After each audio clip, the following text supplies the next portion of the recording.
Saludos desde Žižkov. En este vídeo me voy a dedicar a la obra de Becker, en el contexto de la poesía romántica y también en el contexto del pensamiento estético europeo del romanticismo. Levemente, claro, ¿no? Lógicamente son temas muy amplios, pero voy a intentar relacionarlo, ¿no? con esos factores. Lo primero que voy a decir es algo sobre la vida de Becker, evidentemente, aunque es una figura muy conocida, pero bueno, para presentarlo. Aquí tenéis algunas informaciones que son importantes. Yo lo muestro. Vida de Becker, murió en el 70.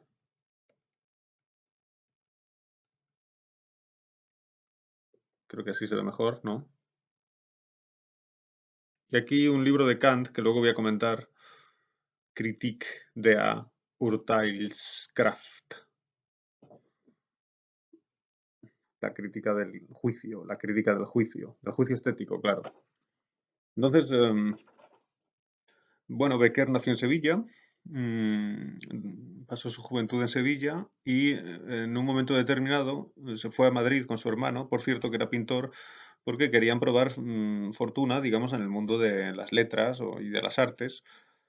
Becker también pintaba un poco, ¿no? Hay dibujos de Becker que están bien. Y entonces van a Madrid y bueno, pues en Madrid más o menos se buscan la vida. ¿De qué vive Becker, ¿no? Que es un hombre dedicado a la poesía, ¿no? Y a la literatura. Bueno, pues publica cosas, ¿no? Publica libros, publica cosas en revistas, ¿no? O sea, más o menos es una especie de escritor, ¿no? No es que viva de su literatura, porque esto era muy difícil, y además no escribe tanto, ¿no? Pero, bueno, pues publica algunos libros, y repito, publica en revistas, pues algunos artículos y cosas así. Y también hay que decir que a partir de un cierto año trabajó como censor de novelas. Censor de novelas. ¿Qué es esto de censor de novelas? Bueno, pues como en esta época había censura, es decir, para publicar un libro tenía que pasar por la censura, tenía que haber un informe de la censura, pues en la censura trabajaban intelectuales, gente culta, que fuera capaz de leer un libro, por ejemplo, una novela, y decir, pues está bien, se puede publicar o no está bien, en fin, hacer un informe, ¿no? Para hacer un informe sobre una novela, pues hay que ser mínimamente culto, ¿no? Esto en la España de 1860, pues no había tanta gente, ¿no? Entonces Becker, que era un escritor, porque publicaba leyendas en las revistas, porque publicaba en una historia de los monasterios de España, ¿no? O, ¿cómo se llama el libro? No me acuerdo, algo sobre los monasterios españoles y cosas así, pues trabajó de censor. No hay que pensarlo como que era un censor y por eso era malo. Bueno, esto era un trabajo burocrático, ¿no? Digamos. Y mientras tanto, también él en esa época, años 60, va escribiendo sus rimas, pero no las publica en el libro, sino que las va publicando en periódicos. O sea, que publica aquí una, allí dos, ¿no? Va publicando poco a poco algunas rimas, vamos, ¿no? Tiene algunos amigos que son poetas, ¿no? Y está en el mundo, digamos, de la poesía madrileña, ¿no? O sea, en Madrid, pues más o menos escribiendo, ¿no? Y viviendo de una forma un poco así a salto de mata, ¿no? Pero vamos, tampoco hay que pensar que era un bohemio y que era un pobre y que se moría de hambre, ¿no? Bien, entonces llega un momento, en el año 68, esto lo he puesto en el papel, 1868, que Becker tiene un grupo de poemas, ¿no? Tiene unas cuantas poesías, y entonces lo quiere publicar y se lo lleva a González Bravo. González Bravo, que, si no recuerdo mal, en este momento era ministro, ¿no? Si me equivoco y no era ministro porque muchas cosas las tengo en la memoria, ¿no? Pues era una persona de la administración, ¿no? O sea, era una persona importante de la administración estatal. Pero creo que era ministro, sí, González Bravo. Bien, entonces le lleva el poema, perdón, le lleva el conjunto de poemas, ¿no? Sus rimas, digamos. Y se lo deja ahí, ¿no? Le dice, toma, quiero publicar esto, ayúdame. Bueno, le deja la copia. Y entonces el año es, fijaros, 1868. 1868 explotó la revolución en España. Hubo una revolución. La llamaban la Gloriosa, ¿no? Como la Revolución Gloriosa. Esta fue una revolución contra la monarquía. En España en esta época hay una reina, ¿no? Que es Isabel II. Isabel II es la hija de Felipe VII. Y cuando murió Felipe VII, pues subió al trono Isabel II. Había un problema en la política española porque había algunos que no reconocían la línea femenina, es decir, no reconocían que una mujer pudiera heredar el trono, ¿no? Había un problema porque hubo una ley que hizo Fernando VII para que pudiera ser así, para que su hija pudiera ser reina, pero la ley no llegó a ser aprobada por el Parlamento, ¿no? Es decir, fue aprobada, eh, pero no fue garantizada o algo así, ¿no? O sea, digamos, se quedó un poco a medias, ¿no? Y esto fue lo que hizo que muchas personas dijeran, no, ella no es la verdadera heredera, ¿no? Sino el hermano del rey, que es Carlos, ¿no? Y por eso estallan las guerras carlistas en el siglo XIX. Pero bueno, esto es un problema aparte, ¿no? El caso es que la reina llegó a ser reina a pesar de la oposición, ¿no? Y entonces en el año 68 hay una revolución contra la reina, ¿no? Vamos, contra la monarquía. Entonces Isabel II se va de España. Y, o sea, imaginaros, ¿no? Es una cosa fuerte, es una revolución de verdad. Y claro, hubo muchos tumultos en las calles y se quemaron casas, etcétera, ¿no? O sea que hubo un caos, ¿no? Este caos, por cierto, aparece representado en muchas novelas de la época, ¿no? Por ejemplo, en La Desheredada, de Galdós, que es del año 81, ¿no? Un poco después, pues Galdós habla, hay un momento de que Isidora está como en el ambiente de Madrid de la Revolución, ¿no? Unas páginas fantásticas. Bueno, total. En el año 68 estalla la revolución, y como estalla la revolución y hay un caos, pues el manuscrito que le ha dejado Bécquer a González Bravo se pierde. Imaginaros, se pierde el manuscrito. Es una cosa tremenda, ¿no?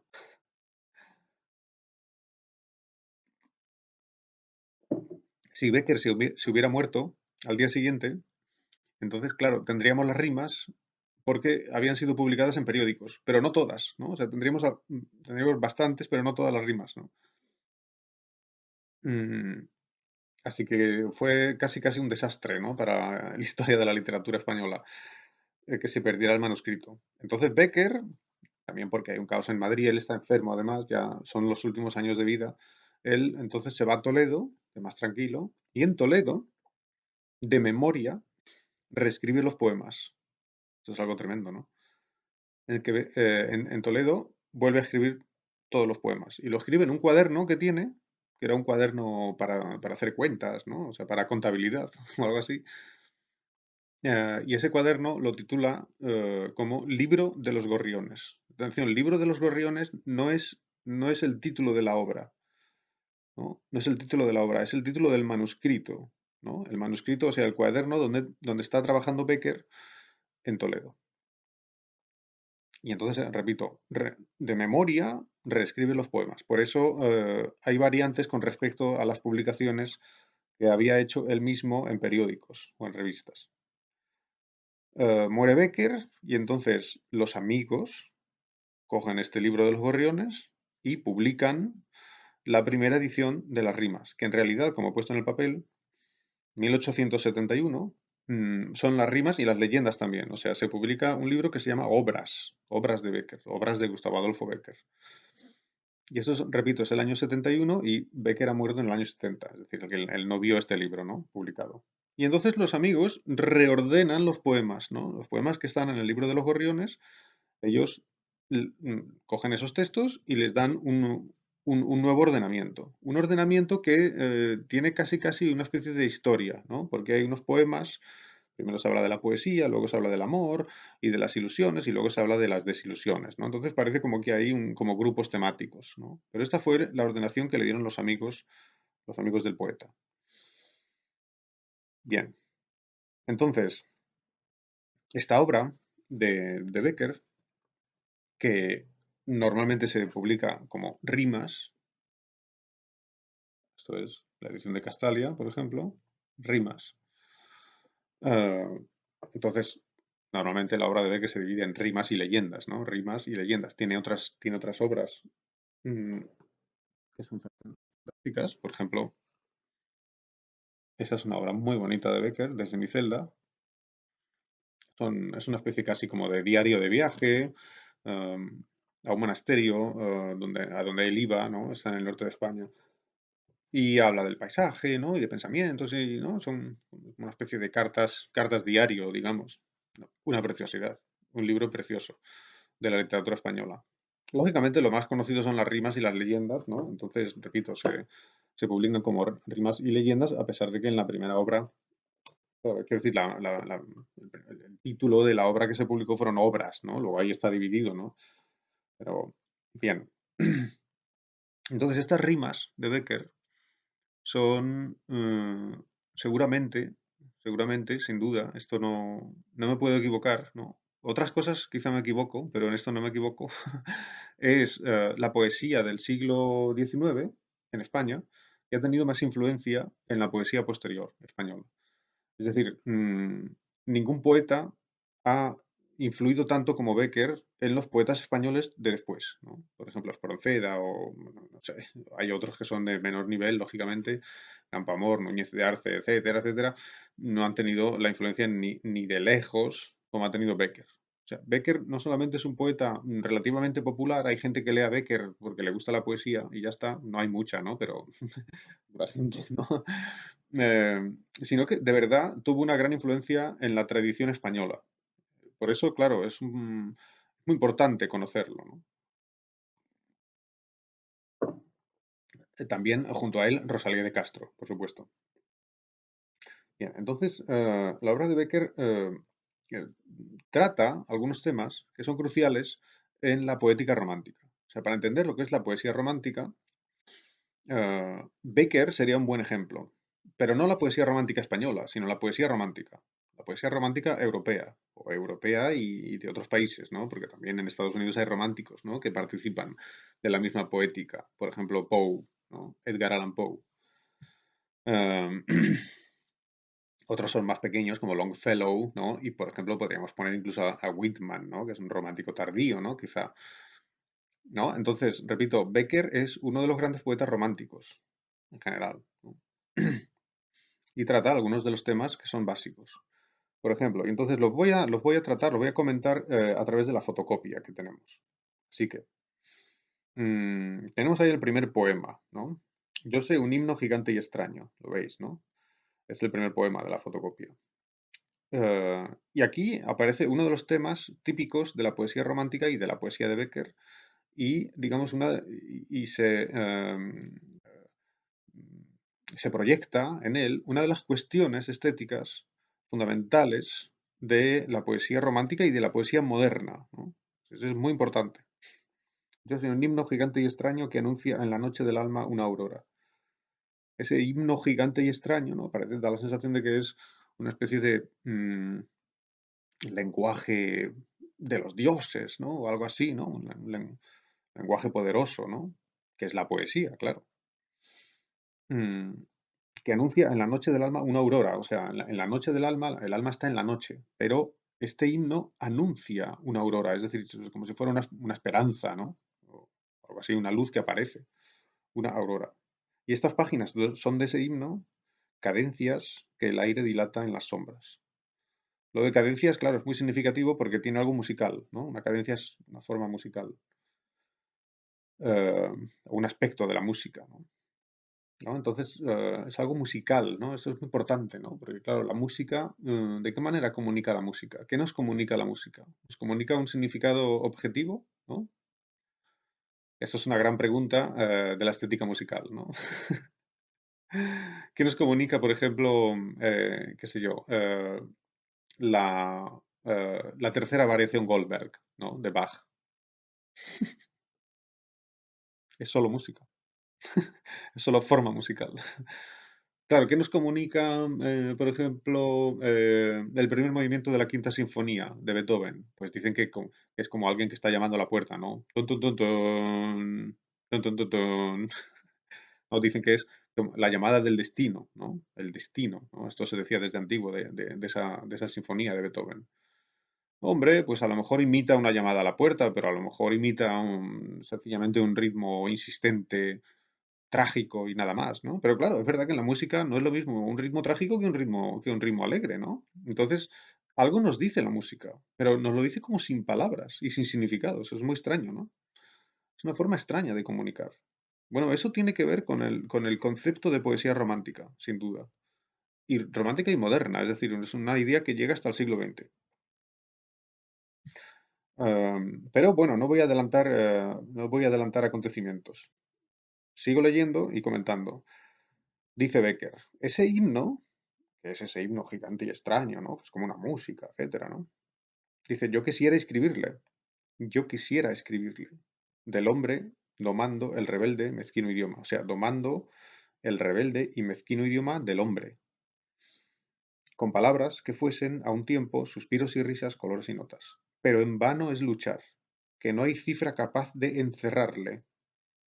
Es decir, es imposible escribir ese himno. O sea, Becker dice, yo conozco un himno como si lo hubiera vislumbrado, es decir, como si lo hubiera visto de lejos, pero por otra parte no puede escribirlo. Sabe que está ahí, pero no lo puede escribir. Dice, en vano es luchar, no hay cifra capaz de encerrarle. Es imposible alcanzar ese himno que sería el himno sería, digamos, la poesía total, ¿no? El ser humano no puede escribir la poesía total, solo puede escribir la poesía fragmentariamente. Escribe trozos, te acerca, escribe imágenes, siempre es imperfecto, no es nunca un lenguaje que sea al mismo tiempo el mundo, sino que solamente es un acercamiento al mundo, no es el mundo en sí mismo. No puede dar la cifra perfecta del mundo, de lo que es, porque la cifra perfecta del mundo es inalcanzable, ¿entendéis? Pero sin embargo, es como si ese himno fuera el modelo al que quiere alcanzar el poeta, al que el poeta intenta acercarse. Él dice que es en vano luchar, no hay cifra capaz de encerrarle. Y luego termina típico, ¿no? Y apenas, oh hermosa, si teniendo en mis manos las tuyas, pudiera al oírlo cantártelo a solas. Esto es típico, ¿no? Como si dijera al final, bueno, en realidad este himno solamente tiene sentido si te lo puedo cantar a ti al oído, tú que eres mi amada, ¿no? Porque claro, porque en el fondo la cuestión que hay detrás es la cuestión del amor, pero no solo del amor a la chica, ¿no? Sino el amor en general a la realidad, ¿no? O sea, la relación sentimental que hay con la realidad entera, ¿no? Esa es la clave. Entonces el poeta dice que es posible pensar ese himno, pero no es posible escribirlo. Esto es algo que nos encontramos en Heine, que es un poeta romántico tardío, ¿no? Heine nació en 1797 y murió en 1856, es decir, que está escribiendo, pues, digamos, 20 años antes de Becker, o 30, entre 30 y 20 años antes de Becker, ¿no? Es un poeta de una generación anterior, o dos, ¿no? Heinrich Heine, um, escrito con Heine. Y Heine, que por cierto vivía en París, durante mucho tiempo vivió en París, mm, es un poeta que ha influido en Becker, ¿no? Casi seguro, podemos considerarlo. ¿Becker sabía alemán? No. A pesar del apellido, el apellido Becker es un apellido alemán. Pero es que la familia de Becker fueron unos alemanes que se trasladaron a Sevilla en el siglo XV o en el siglo XVI, me parece, ¿no? Por eso el apellido es un apellido que es como alemán o que es alemán directamente. Pero era una familia de alemanes que llevaba, o sea, que llegó en el siglo XVI, ¿no? A la altura de Becker ya se había olvidado, ¿no? No hablaban el alemán, ¿no? Claro. Pues Becker no habla alemán, pero eh, Heine es un poeta muy traducido en los años 50-60 en España.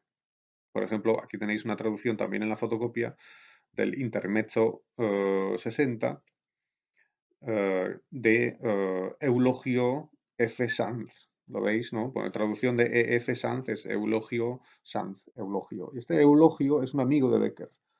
Es un poeta y amigo de Becker, que sí sabía alemán y entonces traduce, ¿no? Entonces es casi casi seguro, se considera como muy muy probable que Becker conociera las traducciones. Las traducciones casi seguro que las conocía.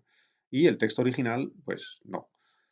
O a lo mejor le decía a su amigo, pues esto es esto, bueno, en fin, sí, quizá podía acercarse a algo, ¿no? Pero no. Entonces, para que veáis, el mismo tema que tenemos en la primera rima aparece en una de en uno de los poemas de Heine, ¿no? Y yo lo leo y lo traduzco. Es stehen unbeweglich die Sterne in der Höhe, viel tausend Jahr und schauen sich an mit Liebesweh. Las estrellas, Sterne, están mm, fijas, unbeweglich, en la altura, in der Höhe, viel tausend Jahr, desde hace muchos miles de años, y miran, schauen, sich an, se miran unas a otras con dolor de amor, ¿no? Liebesweh, ¿no? O sea que las estrellas están en el cosmos, se miran las estrellas unas a otras y se miran, digamos, con un sentimiento de amor, ¿no? Con una especie de tristeza de amor, ¿no? Las estrellas se miran tristemente, están enamoradas unas de otras las estrellas, pero están muy lejos, ¿no? Por eso están tristes. Y estas estrellas hablan una lengua, Sprache. Sie sprechen eine Sprache, die ist so reich, so schön. Es una lengua tan rica y tan bella. Es como si fuera el himno gigante y extraño del que está hablando antes, ¿no? Es un himno cósmico, digamos.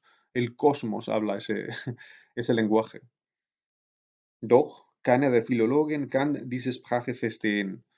Pero ningún filólogo, esto es interesante, porque nosotros somos filólogos, puede entender esta lengua. Es decir, la lengua del universo, la lengua de las estrellas, la lengua del universo, que es esta especie de lengua absoluta, no la podemos entender. No podemos entenderla. Es como, no podemos hablarla. Claro, pero sabemos que está ahí. Es muy parecido a lo que dice Becker. No digo que tenga Becker influencia en su rima de este poema de Heine, digo solamente que es un tema típico del romanticismo y que por eso lo encontramos en un poeta y en otro.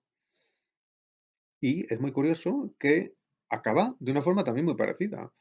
Ich aber hab sie gelernt. Bueno, dice, claro, él dice, yo la he aprendido. Bueno, no es que no es exacto, ¿no? Cuando he dicho que no podemos entenderla, dice que los filólogos no pueden entenderla. Claro, ¿por qué? Porque los filólogos trabajan con la razón, ¿no? Pero dice él, yo sí, dice, yo la he aprendido, yo he aprendido esa lengua. ¿Por qué? Porque él es un poeta. Ich habe sie, ich aber habe sie gelernt und ich vergesse sie nicht. Y no la olvido. Mir diente als Grammatik, me sirve de gramática, digamos, para entender, der Herz allerliebsten Gesicht. O sea, para entender el rostro de mi amada. Mm, Esta palabra alemana tan bonita, Herz allerliebsten, es mi más amada del corazón, ¿no? Se podría traducir. ¿No? Entonces, digamos, esa lengua es lo que le sirve para el amor. Y Becker en su poema dice, no conozco esa lengua, él no dice que la conoce o que la ha aprendido, pero digamos, hay paralelos, ¿no? No dicen lo mismo 100%, pero dice que esa lengua sería fantástica, dice Becker, si pudiera, dice, cantártelo a solas, al oído, ¿no? Entonces le serviría para el amor también. En cualquier caso, tenemos una lengua que, digamos, escapa a la racionalidad. Esta lengua de las estrellas, esta poesía absoluta o como la queréis llamar, escapa a la racionalidad, va más allá de la racionalidad. Y esto es un tema típico del romanticismo y no solo es un tema típico del romanticismo, sino que es quizá la clave más importante. O sea, aquí tendría que sacar una pancarta o poner un semáforo, sacar una bandera y hacer así, porque es que esto es la clave, ¿no? Esta es la clave de la poesía moderna, prácticamente, se podría decir.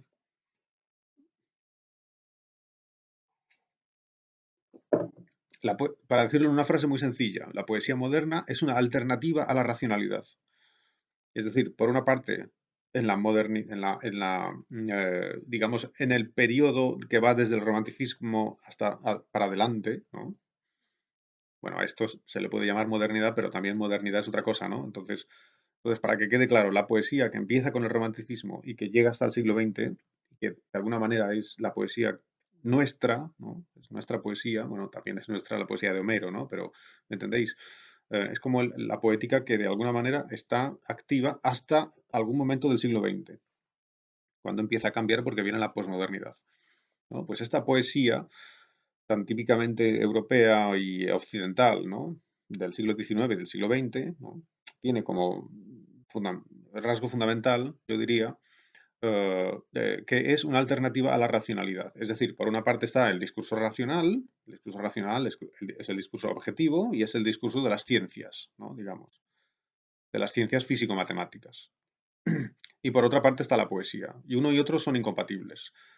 Ahora bien, la poesía, dicen los poetas, lógicamente los que no son poetas no dicen esto, ¿no? Pero los poetas dicen que la poesía conoce el mundo mejor que la razón. La razón conoce el mundo a través de la física, de la matemática, ¿no? De los números, ¿no? Etcétera, de la lógica, todo eso, ¿no? Y ahí están, pues, todas las ciencias, digamos, positivas, ¿no? Las ciencias de la naturaleza y también están las ciencias digamos, que imitan, ¿no? A las ciencias de la naturaleza. Las ciencias que intentan comportarse de una forma positiva, de una forma lógica. Y esto es en el siglo XIX, por ejemplo, la historia, el derecho, etcétera, ¿no? O sea, los historiadores querían imitar a las ciencias de la naturaleza en el siglo XIX, ¿no? Querían ser exactos, ¿no? Digamos, tener un método, etcétera. ¿Entendéis? Todo esto es el ámbito de la razón. Esto es en alemán Naturwissenschaften, ¿no? O sea, las ciencias de la naturaleza, esto es Naturwissenschaften, y esto es, repito, la biología, la medicina, todo esto, ¿no? Entonces, estas ciencias utilizan la razón, la experimentación y van avanzando. Hay un progreso, ¿no? Por ejemplo, el progreso de la medicina, o sea, siempre mejor, siempre mejor. En cambio, las ciencias Geistwissenschaften, o sea, las ciencias del espíritu, eh, claro, en el romanticismo, la Geistwissenschaften intentan imitar las ciencias de la naturaleza, pero bueno, da igual. Digamos, el ámbito del espíritu, ¿no? Si no utiliza la razón de una forma lógica pero muy precisa, pues entonces, digamos, son demasiado vagas y no avanzan, ¿no? Por ejemplo, la filosofía avanza, pues no avanza, ¿no? Porque viene un filósofo y dice, lo que han dicho los otros filósofos es mentira, lo que digo yo es verdad. Entonces, en vez de avanzar, se va contradiciendo a sí misma. Y la poesía ya es el colmo, ¿no? La poesía, claro, no utiliza la lógica y entonces, bueno, pues los poetas pues, no construyen, ¿me entendéis? No progresan, están siempre en el mismo sitio. Lógico, ¿no? Sin embargo, los poetas dicen, nosotros, o la poesía, conoce el mundo mejor que las ciencias exactas, que las ciencias de la naturaleza. La poesía conoce el mundo mejor que la razón. Eh, pero claro, de forma diferente. Es decir, la poesía no puede conocer el mundo lo mismo que la física. Sin embargo, lo hace más profundamente. Es decir, se acerca a la esencia del mundo. Y esa esencia del mundo es una especie de ritmo. Por eso la música, muy importante. Es una especie de ritmo, es una sensación. Es como si fuera más profunda, mientras que las ciencias de la naturaleza se quedan en la superficie. Las ciencias de la naturaleza dicen 5 más 7, mm, 12. ¿No? Y miden el mundo, ¿no? Y dicen cómo es, pero dicen cómo es por la superficie nada más. En cambio, no comprenden esa especie de lenguaje de las estrellas, ¿entendéis? Que es un lenguaje de amor. Y el amor es ritmo y el ritmo es música. Y esto solamente lo puede comprender la poesía. Entonces, la poesía romántica y luego la poesía simbolista y luego la poesía modernista y en cierto modo la poesía del siglo XX, en gran medida el surrealismo, etcétera, etcétera, es un modo de conocer el mundo más perfecto que la razón, pero también, lógicamente, más vago, más subjetivo, eh, y más difícil de definir, pero es más profundo, ¿no? Y claro, esto lo dicen los poetas.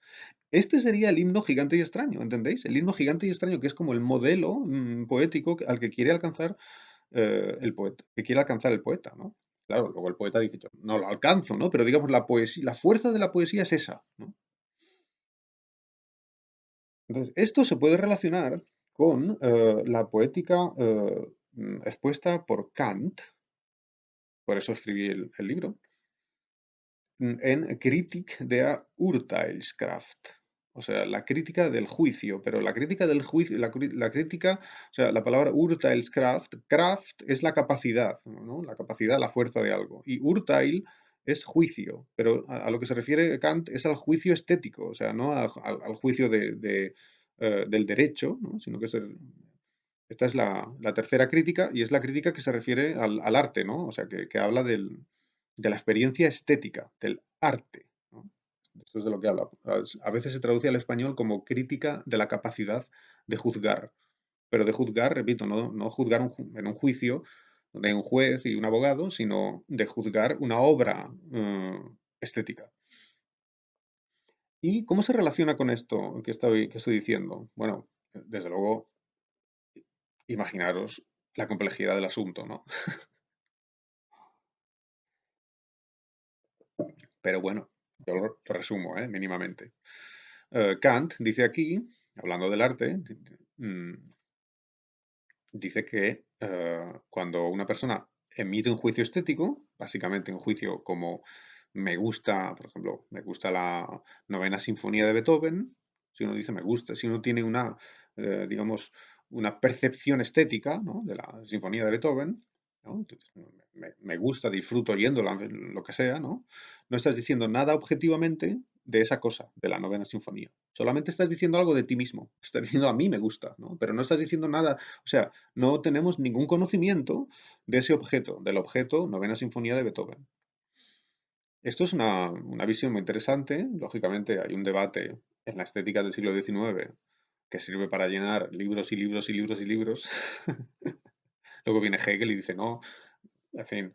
Em, entonces, repito, es un resumen, ¿no? Pero a partir de aquí, a partir de la obra de Kant, sale la estética romántica. Los románticos cogieron la obra de Kant, ¿no? Y dijeron, fantástico, ¿no? Partimos de aquí, ¿no? Y luego, claro, modificaron.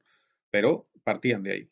La idea es que el juicio estético, la experiencia estética, no produce un conocimiento racional u objetivo de la realidad. Claro, esto hace mm, que surjan, digamos, dos caminos. Un camino es el de la razón y otro camino es el de la estética y el de la poesía y el arte en general. Entonces, claro, luego los románticos vinieron y dijeron, esto no lo decía Kant, esto ya lo dijeron los románticos después. Dijeron, claro, el arte es un discurso especial, distinto, ¿no? O sea, es un discurso distinto. El arte no es como la razón, lógico, ¿no? Pero es mejor, o sea, o es más profundo. ¿No? Entonces, repito, esto es algo que vemos aquí de alguna manera reflejado en Becker, ¿no? Fijaros, Becker está escribiendo en 1860, ¿no? Y Kant escribe en el año 90 del siglo anterior, o sea que ha pasado mucho, ¿no? Pero todavía, o sea, en realidad Becker es un post-romántico, entonces el romanticismo está funcionando en Becker, ¿no? Es una especie de romanticismo de cuarta generación, ¿no? Pero ahí está, ¿no? Y repito, es que esto es algo que uno puede ver tranquilamente en el simbolismo francés, en el modernismo hispanoamericano, incluso en el surrealismo.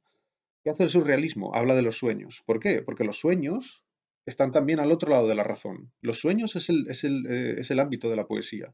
Porque los sueños, la poesía, la música, el arte, todo lo que no sea racionalidad lógica, digamos, nos proporciona un conocimiento más profundo de nosotros mismos y del mundo. Pero claro, repito, por otra parte es un conocimiento ilógico, ¿no? O sea, no se puede reducir a lógica.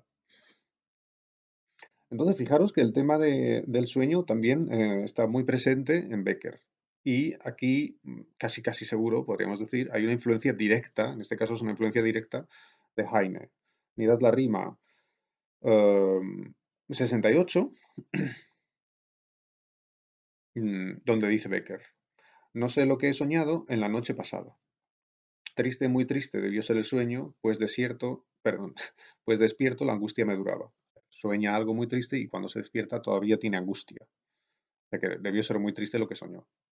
Noté al incorporarme húmeda la almohada y por primera vez sentí al notarlo de un amargo placer henchirse el alma. O sea que a pesar de la angustia y del sufrimiento, dice que el alma tiene un placer, por lo menos tiene un placer, ¿no? Triste cosa es el sueño que llanto nos arranca, mas tengo en mi tristeza una alegría. Sé que aún me quedan lágrimas. O sea, por muy triste que sea el asunto, me di cuenta de que me quedaban lágrimas. Claro, en realidad es una tristeza más grande que la tristeza, ¿no? Porque lo que quiere decir Becker es que está tan triste y ha sufrido tanto y ha llorado tanto que creía que ni siquiera tenía lágrimas ya. Pero al llorar por ese sueño, ¿no? Porque la almohada estaba húmeda, o sea, ha llorado en sueños, ha llorado en sueños. Entonces, estas lágrimas, por lo menos, le demuestran a Becker que tiene lágrimas todavía. Qué gran cosa, ¿no? Pero es que creía que estaba seco de lágrimas ya. O sea, que es una forma de decir que su tristeza es infinita. ¿Por qué? No lo dice, ¿no? Pero evidentemente debería tratarse de una tristeza de amor, ¿no? Pero en fin, no lo dice, ¿no? No lo dice. El texto podría interpretarse, debe interpretarse solo como una tristeza eh, general, ¿no? Lo que pasa es que el tema de la tristeza de amor es común en las rimas, ¿me entendéis? Pero vamos, tampoco es único, ¿no? Bueno, esto prácticamente lo mismo encontramos en la traducción de Sanz, fijaros. Y es muy interesante compararlo. En sueños he llorado, soñé que en el sepulcro te veía. Después he despertado y continúo llorando todavía. Esto es la traducción que hace Sanz del poema de Heine. Está después, ¿no? En sueños he llorado, soñé que me dejabas, alma mía. Después he despertado y aún mi lloro larguísimo corría. O sea, soñé que estaba muerta, por eso lloré. Luego soñó que ella lo abandona, por eso llora. Y al final, dice, en sueños he llorado, soñé que aún me adorabas. O sea, luego sueña que todavía ella lo ama a él. Entonces se despierta y llora. Después he despertado y lloré más y aún lloro todavía. Esto es una típica estructura significativa de Heine, ¿no?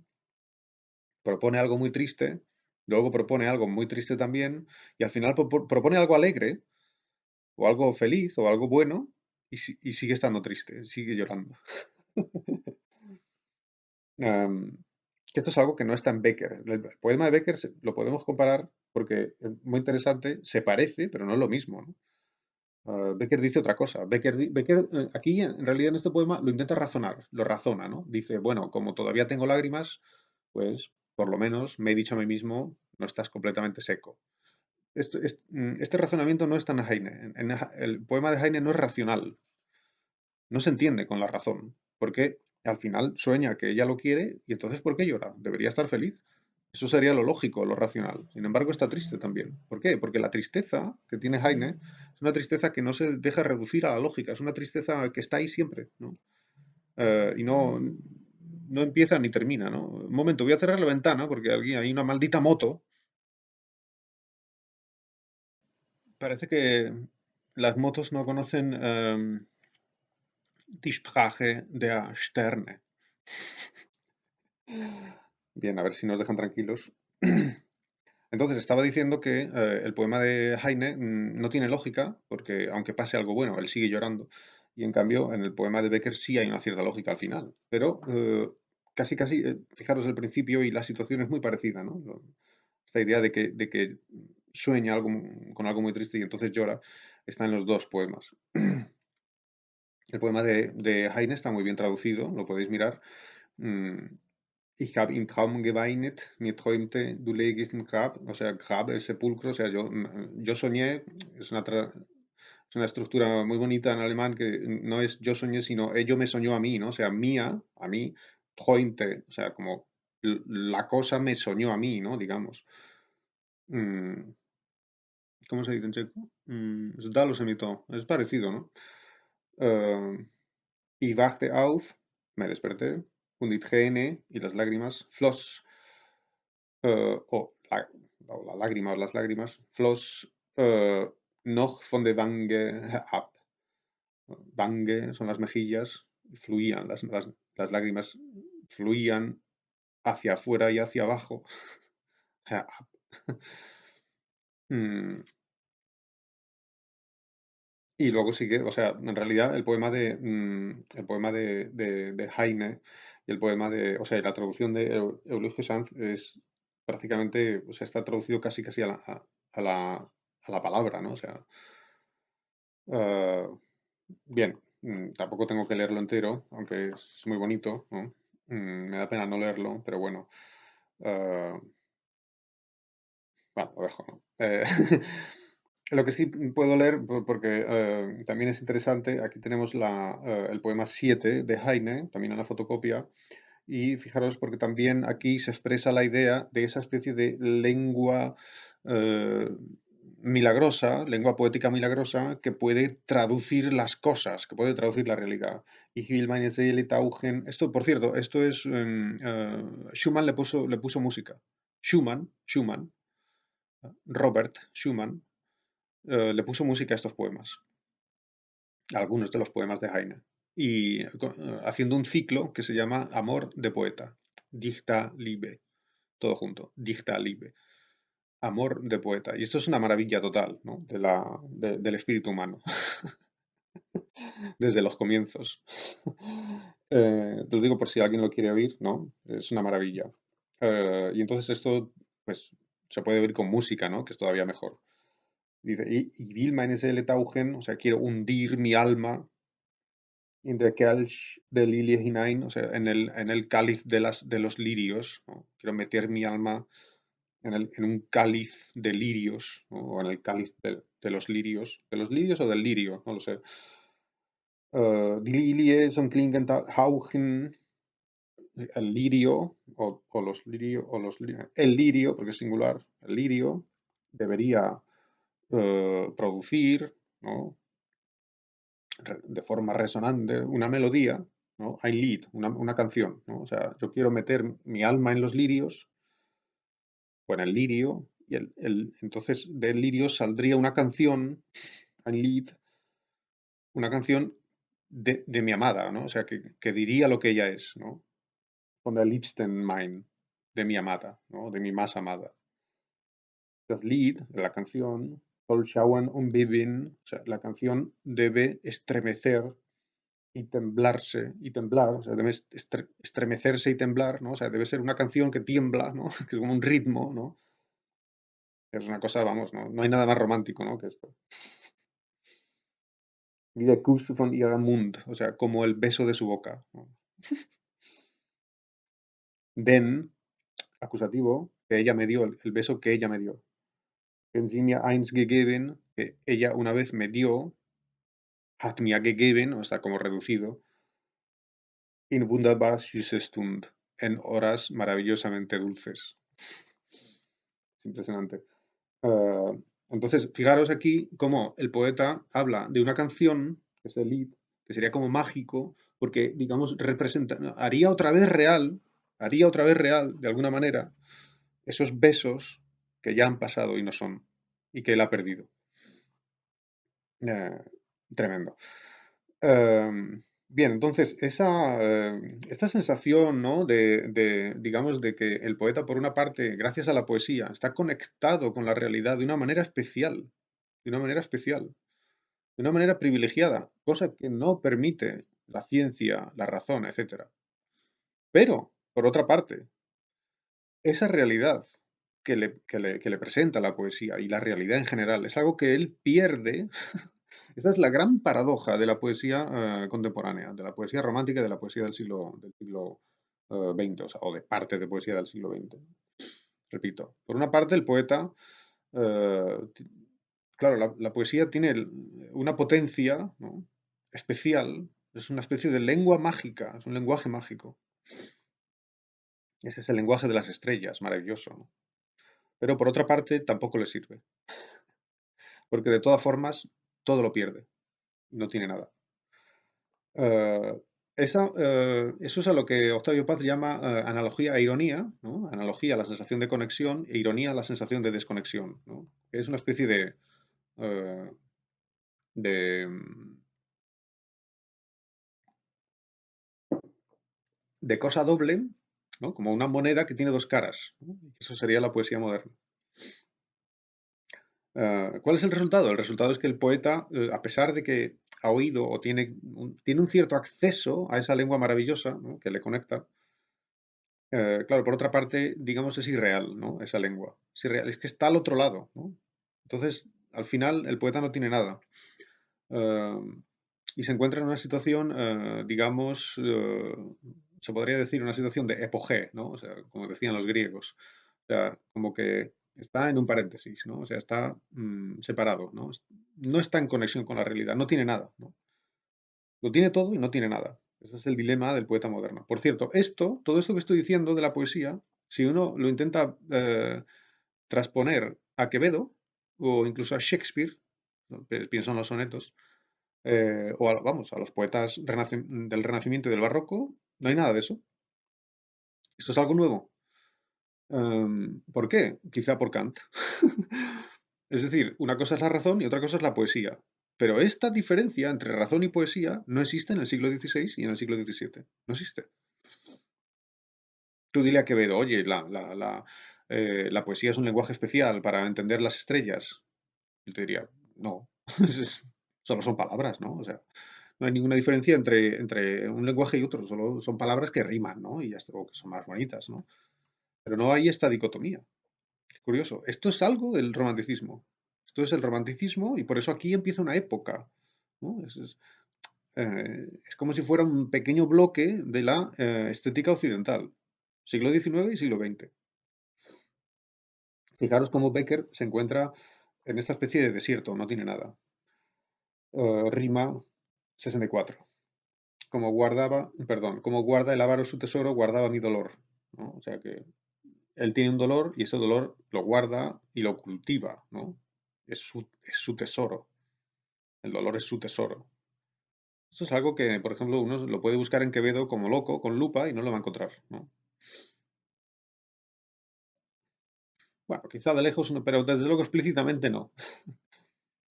Le quería probar, le quería probar a ella, se supone, le quería probar que hay algo eterno, a la que eterno me juró su amor. O sea, que hay una chica que le juró amor eterno. Claro, luego el amor no es eterno, y entonces, ¿qué le queda a Becker? El dolor. Y lo que quiere es probarle a ella que sí que hay algo eterno. El amor no, pero el dolor sí. Tremendo. Mas hoy, dice, pero ahora le llamo en vano. ¿A quién? Al dolor. Le llamo en vano y oigo al tiempo que le acabó decir. El tiempo dice, el tiempo terminó al dolor. Y el tiempo dice. Es tremendo, ¿no? O sea, esto es un poema de Becker que son 8 versos. Parece nada, ¿no? Es una cosa que uno lo tira a la basura y no pasa nada, ¿no? Pues son ocho versitos, ¿no? Es tremendo, es una cosa tremenda. El tiempo le dice a Becker, o sea, Becker habla con el tiempo y el tiempo le dice, el tiempo que terminó con el dolor le dice esto. Barro miserable, eternamente no podrás ni aún sufrir. O sea, nada es eterno en ti, ni siquiera el dolor. El sufrimiento no es eterno, todo es temporal, ¿no? Entonces, claro, lo de todo es temporal, eso sí que lo vemos en la Edad Media, ¿no? Lo que no hay en la Edad Media es esta idea de que el dolor es algo que uno tiene que cultivar porque es, digamos, su forma de estar en contacto con la realidad, porque la realidad es dolor. En cambio, esto donde sí que lo encuentra uno es en Schopenhauer, ¿no? Que es un filósofo romántico, claro, de principios del 19, y es un discípulo de Kant, es decir, no un discípulo directo, creo que no, pero un filósofo que conecta con Kant, ¿no? Entonces, lo mismo en la segunda fotocopia podemos encontrar en esos poemas que creo que en vez de comentarlos y eh, voy a repetir un poco lo mismo, no tiene mucho sentido, lo que propongo es que los leáis. De dónde vengo, el más horrible y áspero de los senderos busca, es muy conocido y es muy evidente, pero en fin, es muy bonito. Luego tenemos uno donde se habla del sueño, también por eso lo he puesto teniendo en cuenta que el tema del sueño es muy importante para el romanticismo. Y finalmente hay un poema que quiero que leáis despacio, porque es un poco largo. Lo leéis despacio en casa y lo podemos comentar. Y es fantástico, ¿no? Fantástico. Entonces Becker es un señor que ha escrito en realidad unos cuantos poemas porque estas rimas tienen un prólogo enorme y luego tienen al final apéndices, o sea que las rimas son esto, pero ya está. Si uno escribe bien, ¿para qué escribir mucho? Es suficiente con escribir algo, solamente que hay que hacerlo bien. Y claro, esto lo hacen 3 personas en un siglo. Así que espero que haya sido interesante Y me despido hasta el próximo encuentro. Gracias.